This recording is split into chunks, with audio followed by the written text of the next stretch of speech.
తమ పార్టీ తాము అధికారంలో ఉన్నప్పుడు రాష్ట్రంలో జరిగే ఏ దారుణాలు కనిపించవు. ఈ జనసేన వాళ్ళకైనా, టీడీపీ వాళ్ళకైనా, వైసీపీ వాళ్ళకైనా, రేవంత్ రెడ్డి పార్టీ గాని, కేసీఆర్ పార్టీ వీళ్ళందరికీ వాళ్ళు అధికారంలో ఉన్నప్పుడు జరిగే తప్పులు ఏం కనపడవు.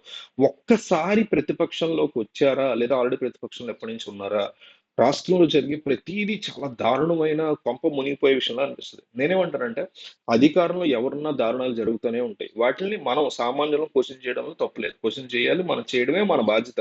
మనమే నిజమైనటువంటి ప్రతిపక్షం. ఎందుకంటే ప్రతిపక్షంలో ఆల్రెడీ ఉన్నవాళ్ళు, ఇప్పుడు ప్రతిపక్షంలో ఉన్నవాళ్ళు జగన్ అయినా, చంద్రబాబు అయినా, పవన్ కళ్యాణ్ అయినా వీళ్ళు అధికారంలోకొస్తే వాళ్ళ దాంట్లో ఏమి జరగట్లేదని మాట్లాడతారు. మళ్ళీ వాళ్ళు ప్రతిపక్షంలోకొస్తే అధికారంలో ఉన్నప్పుడు కొంపలు మునిగిపోతాయని మాట్లాడతారు. ఇప్పుడు రీసెంట్‌గా గత పాలనలో జగన్మోహన్ రెడ్డి సీఎంగా ఉన్నప్పుడు మంత్రిగా చేసినటువంటి ఆర్‌కే రోజా మాట్లాడుతూ రీసెంట్‌గా మీడియాతో ఏపీలో కొంప మునిగిపోతుందని, పవన్ కళ్యాణ్ రాజీనామా చేయాలని, అసలు మీకు పాలనే చేత కావట్లేదు, జగన్మోహన్ రెడ్డి రంగంలో దిగుతారు అంటూ ఇష్టం వచ్చినట్టు మాట్లాడారు.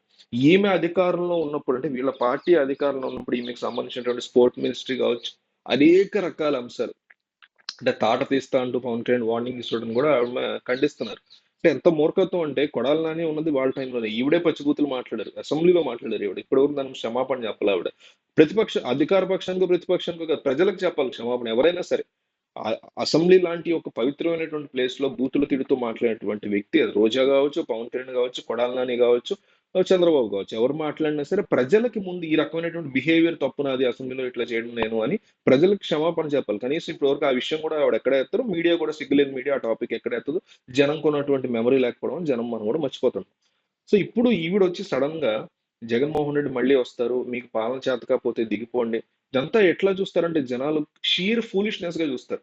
ఒక రెండేళ్లైనా ఓపిక పట్టి ఆపుకుని వచ్చి అప్పుడు పాలన బాగున్నా బాలేదనో, లేకపోతే బాలేకపోయినా నిజంగానే బాలేకపోతే బాలేదనో చెప్పడం అనేది డిఫరెంట్ గా పీపుల్ అర్థం చేసుకుంటారు. కానీ 6 నెలల్లోనే ఆ కంగారు చూపిస్తుంటే ప్రజలు ఇచ్చినటువంటి తీర్పు. ప్రజలు ఏమనుకుంటారంటే అట్లాంటప్పుడు మేమిచ్చినటువంటి తీర్పుని కనీసం ప్రతిపక్షాలు గౌరవించలేకపోతున్నాయి. కాస్త ఓపికగా ఉండలేకపోతున్నాయి. బిగ్ థింగ్స్ ఉంటే రండి. దారుణమైనటువంటి అత్యాచారాలు, ఘోరాలు జరుగుతున్నాయి పిల్లల మీద. వాటి మీద రండి డెఫినెట్‌లీ. స్టాంపీడ్ జరిగింది మొన్న. దాని మీద రండి డెఫినెట్‌లీ. లా అండ్ ఆర్డర్ సమస్యలు ఓకే. డెఫినెట్‌లీ రండి దాని మీద. అంతేగాని ప్రతి దాన్ని రాజకీయం చేసేయాలని కంగారు పడిపోవటం.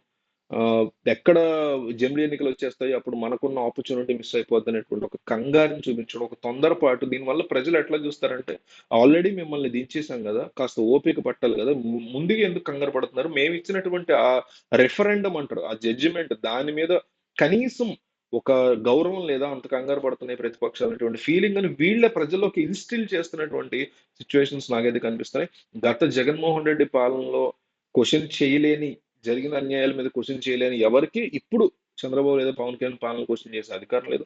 గతంలో చంద్రబాబు టైంలో జరిగినటువంటి అన్యాయాల్ని క్వెషన్ చేయనటువంటి చంద్రబాబు బ్యాచ్‌కి జనసేన బ్యాచ్‌కైనా సరే, ఆ తర్వాత వచ్చిన జగన్మోహన్ రెడ్డి ప్రభుత్వాన్ని క్వెషన్ చేసేటువంటి అధికారం లేదనేది నా పర్సనల్